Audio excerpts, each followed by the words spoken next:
generasi milenial yang memiliki kreativitas yang tinggi. Kembali kita berjumpa dalam pembelajaran IPS terpadu kelas 7, kelas 8, dan kelas 9. Adapun quotes kita adalah pendidikan adalah paspor untuk masa depan karena hari esok adalah milik mereka yang mempersiapkannya hari ini. Sambut salam kami, salam SFD, semangat fraternitas Dina. Pada hari ini kita membahas tentang materi tentang kehidupan manusia pada masa praaksara. Yang pertama kita akan mengenal yaitu mengenai masa praaksara. Pengertian masa praaksara adalah masa sebelum manusia mengenal bentuk tulisan. Masa praaksara tersebut juga dengan masa nirelka. Nir artinya tidak dan leka artinya tulisan. Jadi kesimpulannya pada zaman praaksara di Indonesia adalah di mana masyarakat Indonesia belum mengenal tulisan. Manusia pertama kali muncul di muka bumi ini kira-kira 3 juta tahun yang lalu. Untuk mengetahui perkembangan kehidupan manusia, maka kita akan mempelajari pertama adalah mengenai periodisasi masa praaksara. Periodisasi berdasarkan secara geologis.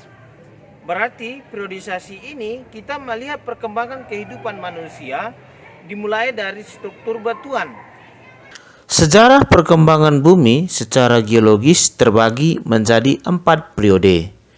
Yang pertama, zaman Arkaikum atau zaman tua.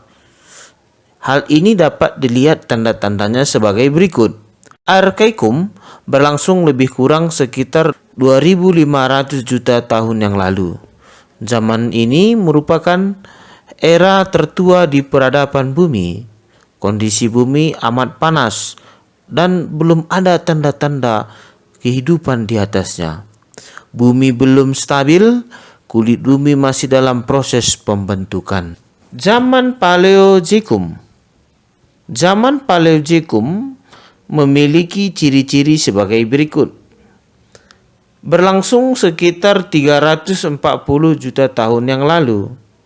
Di sini sudah mulai nampak kehidupan makhluk hidup seperti munculnya binatang-binatang kecil yang tidak bertulang punggung, berbagai jenis ikan, amfibi, dan reptil.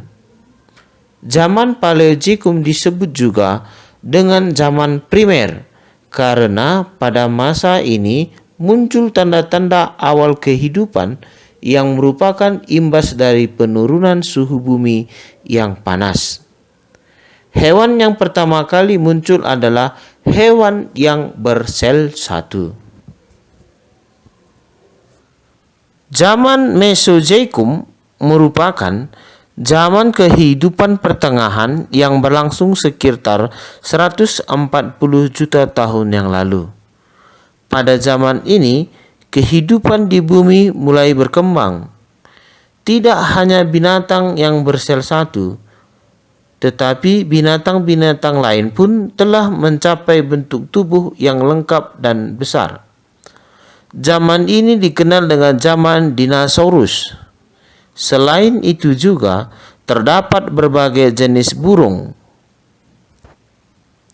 Era Mesozoikum dikenal dengan zaman reptil karena hewan-hewan reptil merupakan hewan yang paling banyak hidup. Zaman Neolitikum dan Kenozoikum.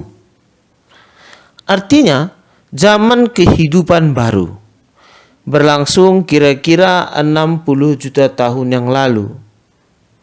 Pada zaman ini, binatang menyusui mulai berkembang. Zaman ini terbagi menjadi 2, yaitu zaman tersier, di mana binatang-binatang menyusui berkembang sepenuhnya. Reptil raksasa semakin lama semakin hilang. Kera sudah banyak dan beberapa jenis manusia purba sudah ada. Zaman Kuartier, zaman ini merupakan zaman yang terpenting karena nenek moyang sudah ada. B. Priorisasi secara arkeologis. Secara arkeologis, ini merupakan didasarkan atas hasil temuan-temuan benda-benda peninggalan yang dihasilkan oleh manusia selama hidupnya. Berdasarkan penelitian bahwa pengelompokan priorisasi secara arkeologis dibedakan menjadi beberapa. Penjelasannya sebagai berikut. Paleolitikum, zaman batu tua diperkirakan berlangsung kurang lebih dari 600.000 tahun silam. Kehidupan manusia sangat sederhana, hidup berpindah-pindah atau dikenal dengan nomaden. Mereka memperoleh makanan dengan cara berburu, mengumpulkan buah-buahan, umbi-umbian, serta menangkap ikan. Alat yang digunakan pada zaman ini terbuat dari batu yang masih kasar.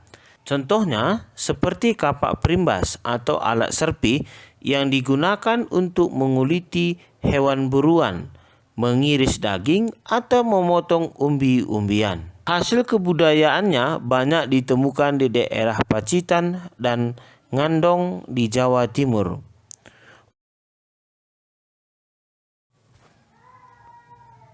Yang B. Mesolitikum atau dikenal dengan zaman Batu Tengah. Hasil kebudayaan Batu Tengah sudah lebih maju dibandingkan dengan kebudayaan zaman Paleolitikum. Pada zaman ini, manusia sudah ada yang menetap, sehingga kebudayaan yang menjadi ciri zaman ini adalah kebudayaan Kingjokemindinger atau kebudayaan Abris Saurosce, yaitu berupa sisa-sisa kulit kerang yang tertumpuk. Yang ketiga, C. Neolitikum. Berasal dari kata neo yang artinya baru dan litos artinya batu. Berarti bisa disebut dengan zaman batu baru. Pada zaman ini telah terjadi perubahan mendasar pada kehidupan masyarakat praaksara.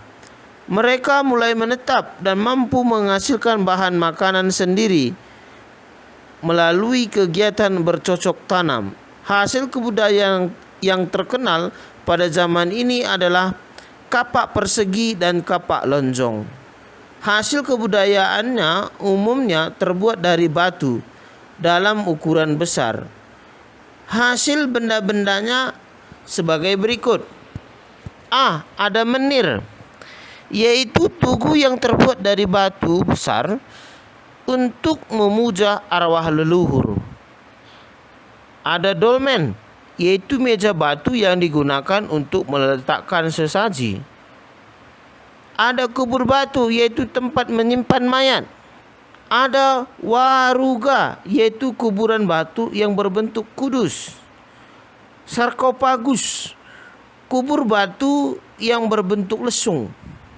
Punden berunduk, yaitu batu yang disusun bentuk berunduk-berunduk atau bertingkat. Nah, setelah kita tadi mengenal zaman batu, yang berikutnya ada zaman logam atau zaman perunggu, yaitu zaman di mana manusia sudah menggunakan peralatan yang terbuat dari logam. Benda-benda peninggalan zaman logam dan zaman perunggu sebagai berikut. Ada moko, yaitu genderang kecil terbuat dari perunggu yang digunakan untuk upacara keagamaan. Kapak corong, kapak sepatu. Arca perunggu berbentuk orang atau binatang. Bejana perunggu berbentuk gitar Spanyol tanpa tangkai. Perhiasan perunggu berupa gelang, cincin, dan kalung. Nekara, yaitu gendang besar terbuat dari perunggu yang digunakan untuk upacara mengundang hujan.